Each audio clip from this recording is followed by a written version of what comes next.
Predvsem pomeni priznanje, za ves trud in za delo, ki smo ga skupaj s sodelavci opravili pri organizaciji tega dogodka. V splošnem, znanstveniki na področju naravoslovja smo pri svojem delu izrazito vpeti v mednarodno okolje.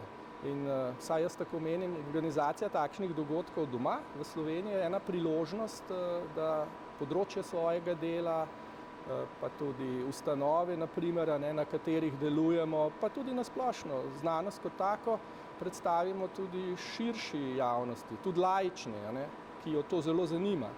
In mislim, meni se zdi ta družbeni vidik zelo pomemben in smatram, da to priznanje nekako tudi temu pritrjuje, in to me seveda zelo veseli.